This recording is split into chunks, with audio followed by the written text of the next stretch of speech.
तारिक अनवर साहब हैं जो कि ऑल इंडिया मजलिस इत्तेहादुल मुस्लिमीन के मीडिया स्पोक पर्सन हैं जिला मुरादाबाद में। इनसे जानेंगे सहारनपुर में जनसभा होने वाली है और आपके मुरादाबाद में क्या तैयारियां हैं, कितना जोश है आपके यहाँ।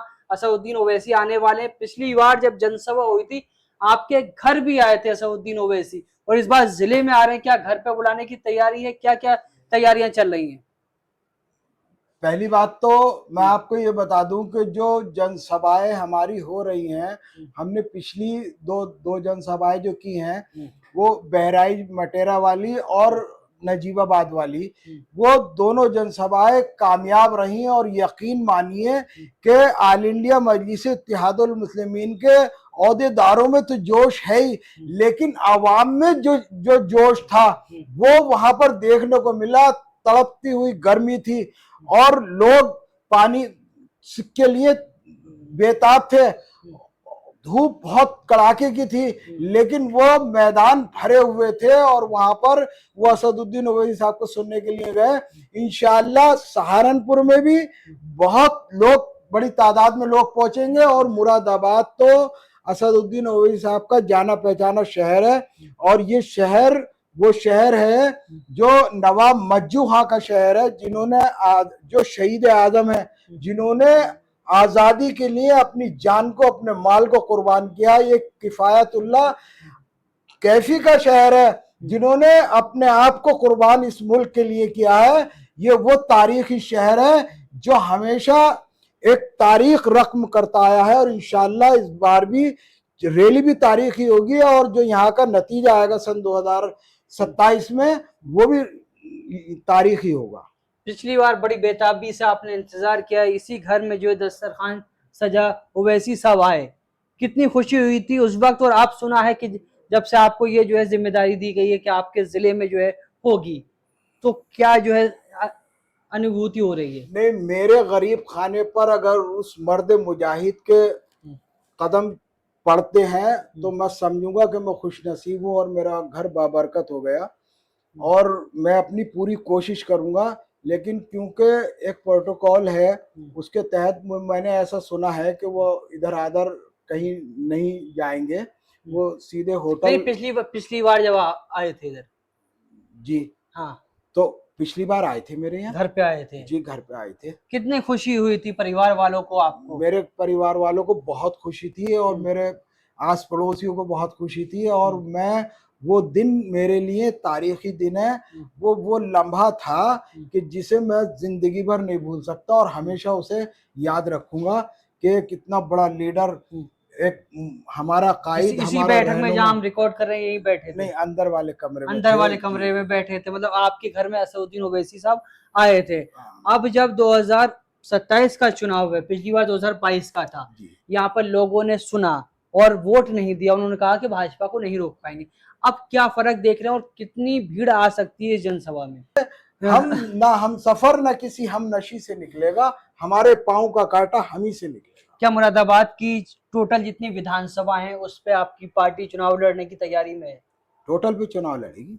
क्या इमरान प्रतापगढ़ी, एसटी हसन, यहाँ पर जो है इमरान प्रतापगढ़ी भी चुनाव लड़ चुके हैं, एसटी हसन यहाँ से सांसद रह चुके हैं, समाजवादी पार्टी का गढ़ है, कमाल अख्तर है, फहीम है, मोहम्मद फहीम, ये सब बड़े बड़े जो है समाजवादी कांग्रेस के नेता। ऐसे में आप अपनी जगह कहाँ बना पाएंगे?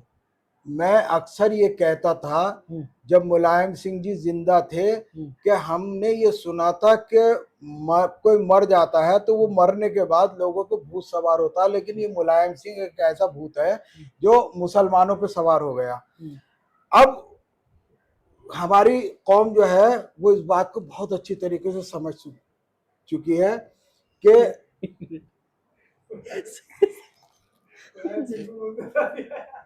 ठीक है, बोलिए। ये वो भूत है जो जिंदा लोगों पे सवार है, और लोगों ने भरपूर तरीके से साथ दिया क्योंकि वो भरोसा करते थे। और हमारे जो मुसलमान चंद लीडर थे वो उनके नाम की कस्में इसलिए खाते थे, मुल्ला मुलायम सिंह तक कहते थे कि उन्हें लगता था कि ये कहीं ये मुसलमानों के हमदर्द है। लेकिन हकीकत यह है कि आजम खान साहब ने जो कहा था कि उनकी धोती के नीचे खाकी नेकर है, ये बात अब हमारी कौम समझ चुकी है, अब किसी भी तरीके से बहकावे में नहीं आएगी। जीतेंगे आप इंशाल्लाह जीतेंगे। तो आपने सैयद तारिक अनवर साहब को सुना, जो कि मीडिया स्पोक पर्सन है, मुरादाबाद जिले में बड़ी बेबाकी से अपनी बात रखते हैं। और जब 2022 का विधानसभा चुनाव हुआ था तब असदुद्दीन ओवैसी मुरादाबाद पहुंचे थे और एक विशाल जनसभा को संबोधित किया था, जिसमें सैकड़ों और हजारों की संख्या में लोग पहुंचे थे। मुरादाबाद नगर सीट से AIMIM के प्रत्याशी चुनाव लड़े थे और असदुद्दीन ओवैसी इसी घर में सैयद तारिक अनवर साहब के घर पहुंचे थे, इनके परिवार से इनसे मुलाकात की, जो कि अभी तारिक अनवर साहब ने कहा कि वो दिन कभी नहीं भूल सकता। एक पार्टी के राष्ट्रीय अध्यक्ष, एक ऐसे नेता जो संसद में हर मुद्दे पर बेबाकी से हर अपनी आवाज उठाते हैं, जिनको पूरे देश में पसंद किया जाता है, जो देश के अलग अलग कोनों में जाते हैं तो सैकड़ों और हजारों की भीड़ उनको सुनने के लिए, उनको देखने के लिए बेताब रहती है। ऐसे नेता जिनको उनके विरोधी भी बड़ा मानते हैं, चाहे समाजवादी पार्टी के नेता हो, चाहे राहुल गांधी हो, चाहे मल्लिकार्जुन खड़गे खुद हो, चाहे भारतीय जनता पार्टी के नेता हो, चाहे मीडिया वाले हों, चाहे बड़े बड़े टेलीविजन एंकर हों, वो भी इस बात को मानते हैं और मान चुके हैं कि बैरिस्टर असदुद्दीन ओवैसी बहुत ज्ञानी, बहुत समझदार और बहुत इंटेलेक्चुअल व्यक्ति है, जिनकी आवाज हर कोई सुनना चाहता है।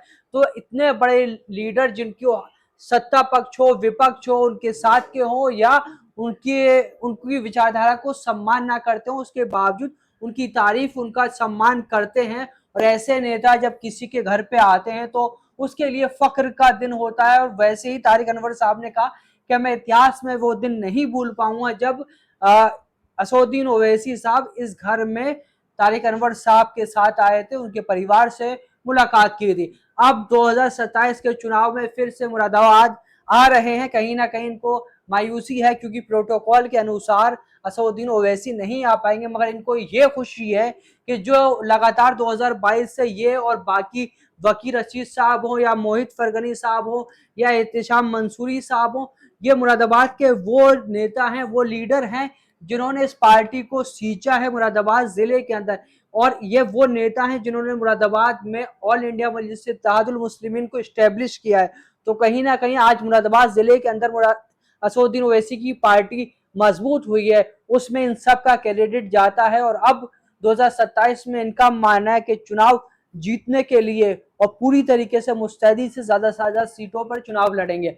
आपने ये सारी बातचीत तारिक अनवर साहब से सुनी, इस बातचीत को लेकर क्या कुछ कहना चाहते हैं आप, क्या कुछ आपकी राय, आप अपनी कीमती राय जरूर दें।